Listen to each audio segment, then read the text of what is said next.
Olá, amigos do Ibirajara. Estamos aqui de volta mais uma vez para estudar o Livro dos Espíritos, que, aliás, nesta semana, no dia 18 de abril, comemora 169 anos de existência.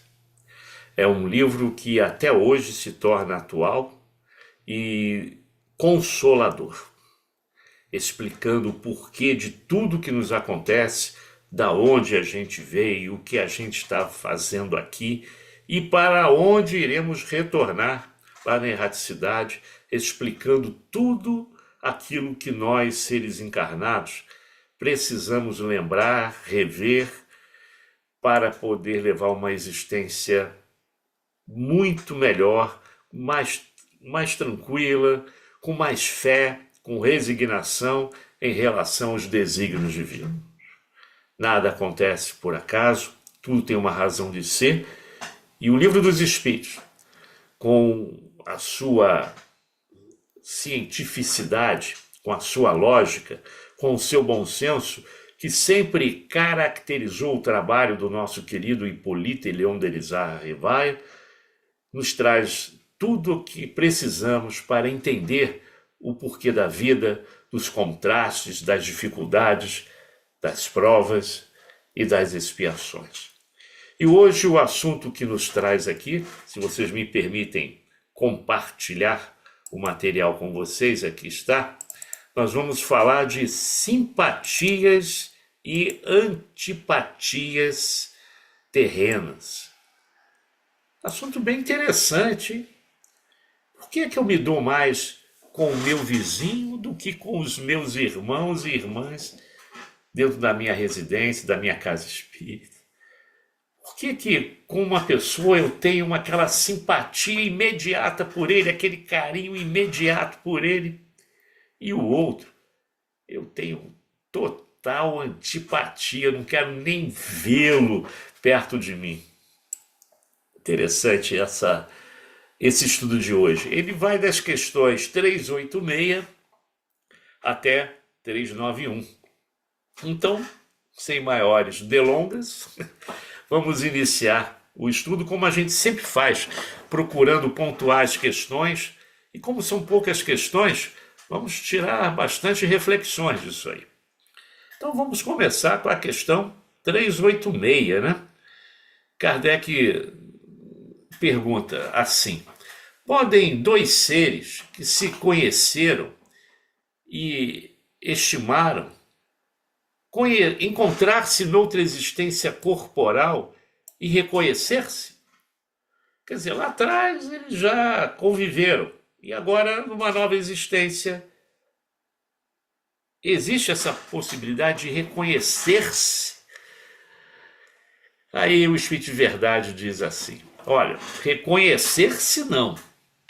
Podem, porém, sentir-se atraídos um para o outro. E, frequentemente, diversa não é a causa de íntimas ligações fundadas em sincera afeição. Um do outro, dois seres se aproximam devido a circunstâncias aparentemente fortuitas, mas que na realidade resultam da atração de dois espíritos que se buscam reciprocamente por entre a multidão. Coisas fortuitas, sorte, azar, isso não existe na doutrina espírita. O meu pai, que nem espírita era, mas era um simpatizante pela doutrina espírita no final da sua existência, ele dizia assim: as pedras rolam, mas se encontram. Ele dizia isso para mostrar como ele conheceu a minha mãe, né? Então ele veio lá do sul, veio morar aqui e encontra a minha mãe aqui. As pedras rolam, mas se encontram. Então há, sim, uma certa simpatia por aquele espírito que nós já convivemos em existências anteriores, mas reconhecer-se assim, não por causa dessa falta de lembrança do nosso passado aqui na Terra. Quando nós reencarnamos, nós não lembramos do nosso passado, Mas quando você está ao lado de uma criatura extremamente simpática, você tem ali, né, a certeza de que sempre houve um elo muito grande entre esses dois espíritos. O contrário também é verdade, né? O contrário também existe. Eu quero também deixar bem claro aqui que não existe na teoria espírita, nos livros, na bibliografia espírita, o conceito de almas gêmeas. Isso foi colocado aí por uma pessoa ou outra, mas não existe essa metade da laranja, né? O espírito, a gente estuda isso na doutrina, um espírito é completamente diferente do outro. Teve a sua existência naquele momento pontual e vai evoluindo de acordo com as suas experiências, provas e expiações. Não existe a metade da laranja, pessoal. O que existe sim é essa simpatia entre um espírito e outro dos bons tempos que viveram juntos, seja na erraticidade ou aqui mesmo em vidas passadas aqui na Terra. Kardec aproveita e faz uma subpergunta. É a pergunta 386.A. Não lhe seria mais agradável reconheceres? Ou seja, Kardec insiste nisso, né? Vem cá, mas já que existe essa simpatia, você vendo aquele espírito amigo, seja hoje do sexo masculino ou feminino, não seria mais fácil você reconhecê-lo? Aí a sabedoria dos amigos espirituais nos atentam sobre isso, dizendo, olha, nem sempre, nem sempre. A recordação das passadas existências teriam inconvenientes maiores do que imaginais. Pessoal, se a gente reencarnou com a bênção do esquecimento, é porque a sabedoria divina sabe o que está fazendo. Se a gente reencarnou para esquecer, deixa assim. Até porque habitantes do planeta Terra, um planeta de provas e expiações, boa coisa a gente não fez. Então é melhor deixar como está, não lembrar de nada e vamos tocando o barco. E ele acrescenta aqui, ó, depois de mortos, reconhecerão e saberão que tempo passaram juntos. Então é claro, desencarnando, voltando para a verdadeira vida, que é a vida espiritual, a gente vai se reencontrar e a gente vai dizer, poxa, foi naquela época, e a gente se reencontrou agora, que legal. E aí você vai poder, então, montar esse quebra-cabeça, mas enquanto encarnado, a gente não tem lembrança nenhuma de outra existência. Kardec continua na outra pergunta, 387, quando ele pergunta assim: a simpatia tem sempre por princípio um anterior conhecimento? Não, nem sempre, pessoal. Não necessariamente um anterior conhecimento. E eles aqui explicam. Dois espíritos que se ligam bem, naturalmente se procuram um ao outro, sem que se tenham conhecido como homens.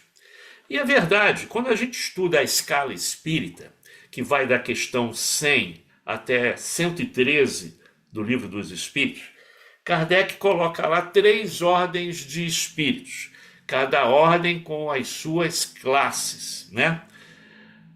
E ele diz que a gente se reconhece no mundo espiritual pelo tipo de índole que um espírito tem, pela simpatia que ele tem no trabalho que ele realiza, não necessariamente que se conheceram, mas você vê que naquelas faixas de escala evolutiva, ali estão espíritos que comungam o mesmo sentimento, uma mesma vontade, uma expertise qualquer. Não necessariamente que tenham encarnado juntos, mas que estão crescendo dentro daquele conceito de fazer o bem, por exemplo. Repito, não existe um espírito igual ao outro, mas eles estão na mesma falange, na mesma área de atuação.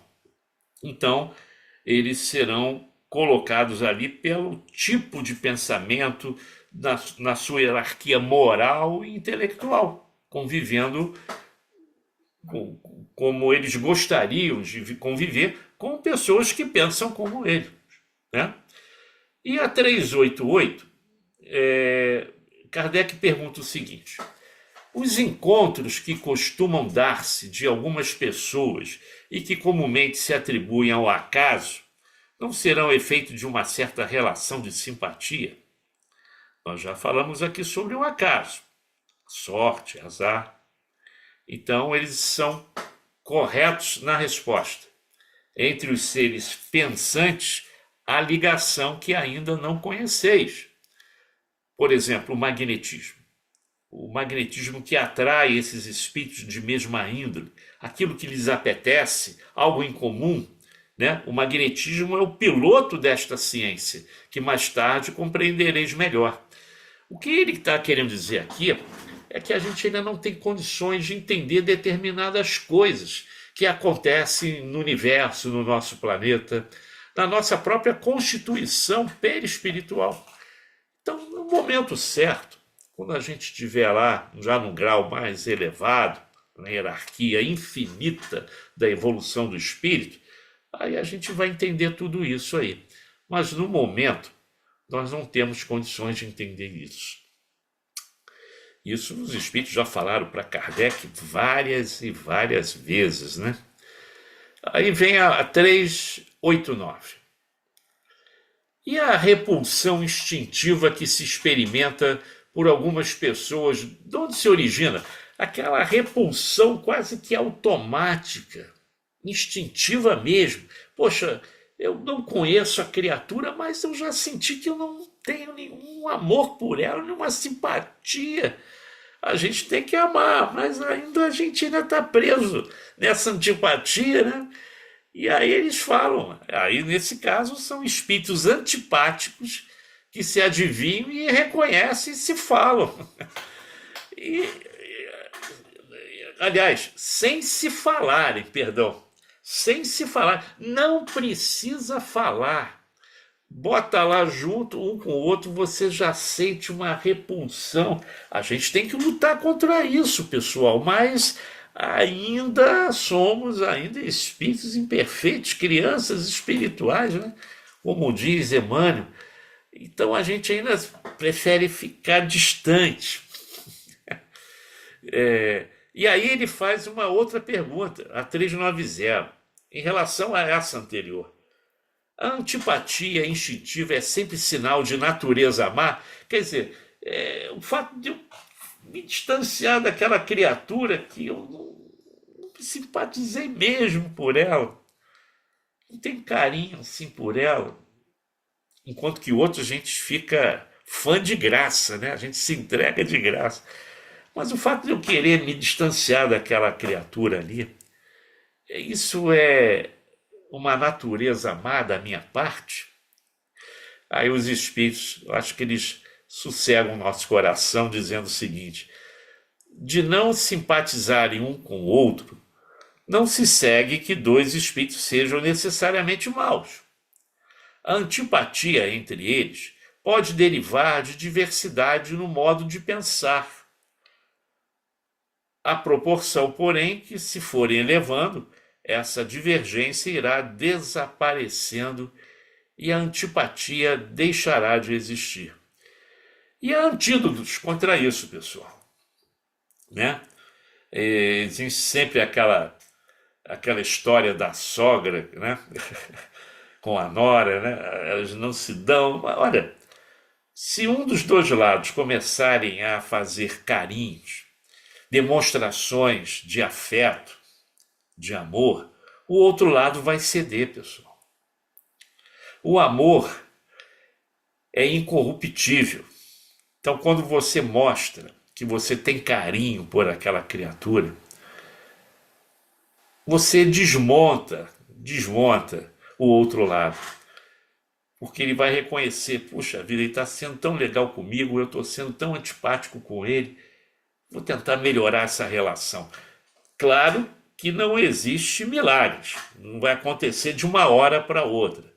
Isso é uma conquista, né? São exercícios diários em que você vai mostrar a sua simpatia, o seu carinho por aquela pessoa, no ambiente profissional, por exemplo, com um colega de trabalho.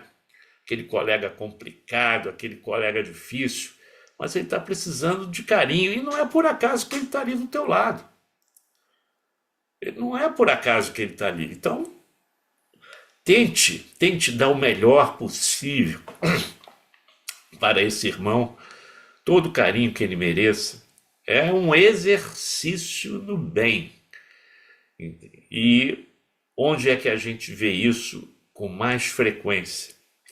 Dentro do nosso lar, né? Da nossa casa. Como Emmanuel já nos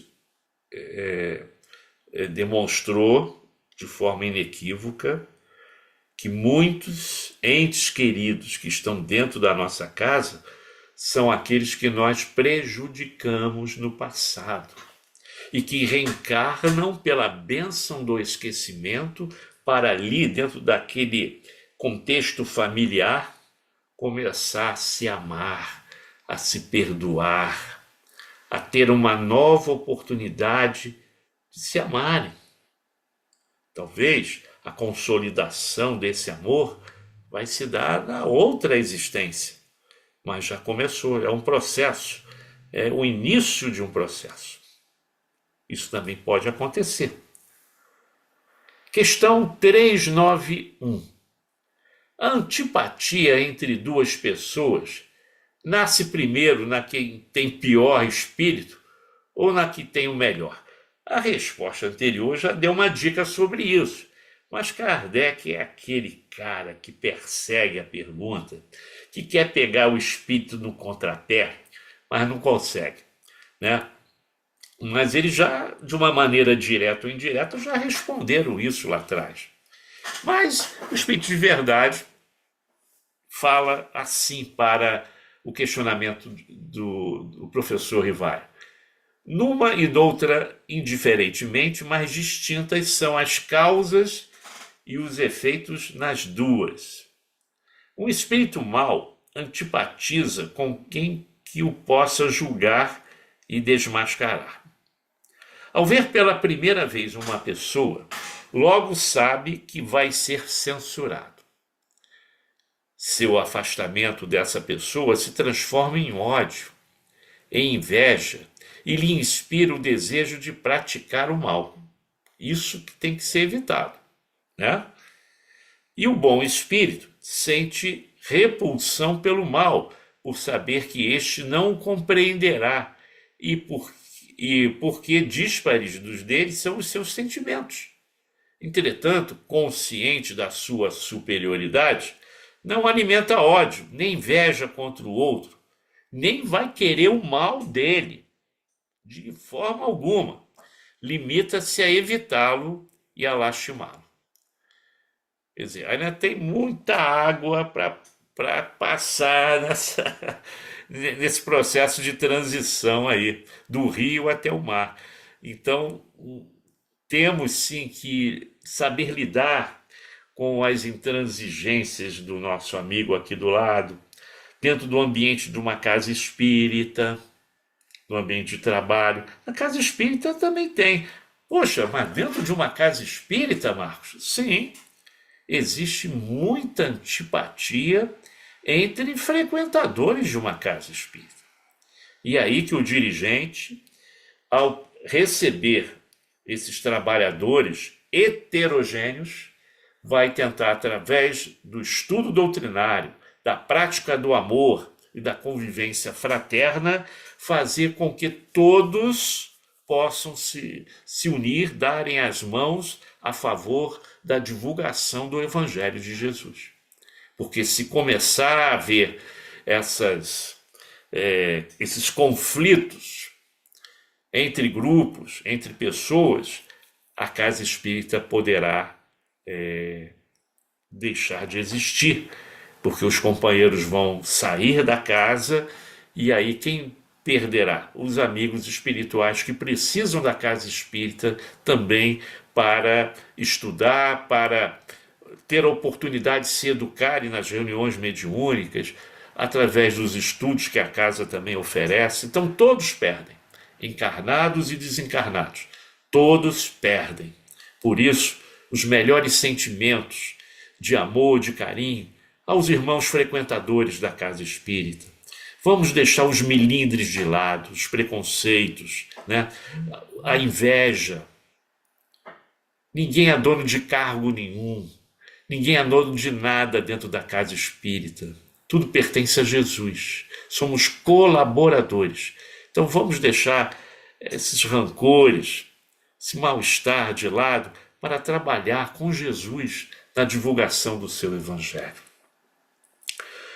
Outra questão, a 392 acaba aqui na 391, mas eu trago para vocês, como sempre, o que Miramês nos informa a respeito dessas questões. O que é que Miramês nos fala sobre isso? Repare que sempre que eu trago Miramês para a gente conversar aqui, a gente percebe que Miramês ele está sempre alinhado com Kardec e com o Espírito de Verdade. E Miramês tem a capacidade de explicar de uma maneira mais leve, mais didática. E olha o que ele traz para a gente aqui, para a gente finalizar o nosso estudo. Olha o que ele traz aqui. A antipatia entre duas pessoas nasce em qualquer uma delas primeiro. No entanto, provavelmente, um é sempre mais esclarecido que o outro, e por força da natureza melhorada. E antipatia deve surgir no que ainda tem uma natureza mais bruta que alimenta a inferioridade. Não foi isso que o Espírito de Verdade nos falou? Acabou de falar para a gente? Aí Miramês traz isso de uma maneira mais leve, né? E ainda acrescenta: existem ainda casos de dívidas do passado entre duas pessoas. Isso aí é verdade. Isso pode acontecer sim. Onde uma delas já está propensa ao perdão. Essa esquece logo as lembranças e a repulsão quando encontra o antagonista, mas a outra, que desconhece a desculpa, trava uma guerra consigo mesma para odiar mais ao deparar com seu antigo inimigo, piorando cada vez mais a sua situação espiritual. E é o que a gente vê mesmo no dia a dia. Aquela pessoa que vai lá e pede perdão, pede desculpas.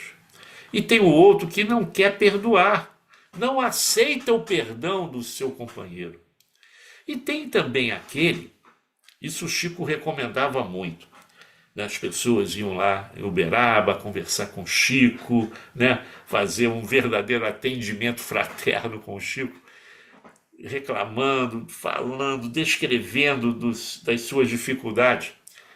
E o Chico dizia assim: vai lá e perdoa, pede perdão a ele. E o companheiro dizia: poxa, Chico, mas quem errou foi o cidadão lá, foi o cara lá, não fui eu que errei, não. Como é que você está pedindo para que eu peça perdão uma coisa que eu não fiz? Meu filho, pede perdão, porque aí você vai mexer com ele. Ele vai refletir perante a tua humildade. Ele sabe que errou, mas perante a tua humildade, você vai desarmá-lo. Olha a sabedoria do nosso Chico. Mesmo que você não seja o culpado, vai lá, pede perdão. As coisas vão começar a se modificar. Começa a tratá-lo com amor e carinho. Nos seus inimigos, caso você tenha, ou naqueles espíritos antipáticos a você, ao dormir, ore por eles, mas ore com muita fé e de coração. Ore. Aquele teu ente querido da tua família, que você está tendo dificuldades muito grandes com ele, ore por ele. Peça a Jesus para ampará-lo. Que os seus amigos espirituais sejam intuídos para levar só o bem para ele. E que o conflito entre vocês possa terminar de forma definitiva. Essa é a grande dificuldade que os gestores hoje têm dentro da casa espírita. Nós sabemos que tudo que acontece numa casa espírita acontece num micro-organismo, num microcosmos, né, do que acontece lá fora. Então as pessoas são na casa espírita o que são lá fora. Então vai haver sim simpatias, antipatias, uma predileção por alguém, vocês vão evitar determinadas pessoas. Essa gestão que o diretor, o presidente de uma casa espírita deve ter, é muito importante porque ele vai lidar com pessoas de todos os níveis espirituais, de todas as frequências mentais. Então, o grande desafio hoje no movimento espírita é saber lidar com as diversidades, com os pensamentos diversos e montar uma equipe proativa que trabalhe não em nome do diretor, do presidente, do colegiado, não, que trabalhe em nome de Jesus. Minha gente, esse era o tema que a gente tinha para vocês hoje. Espero que tenham gostado das nossas reflexões. Continue estudando o Livro dos Espíritos, continue relendo essas perguntas tão presentes no nosso dia a dia. E é isso que faz a doutrina espírita, em especial o Livro dos Espíritos, ao comemorar 169 anos, ser mais atual do que nunca. Muita paz a todos e até uma nova oportunidade. Muita paz.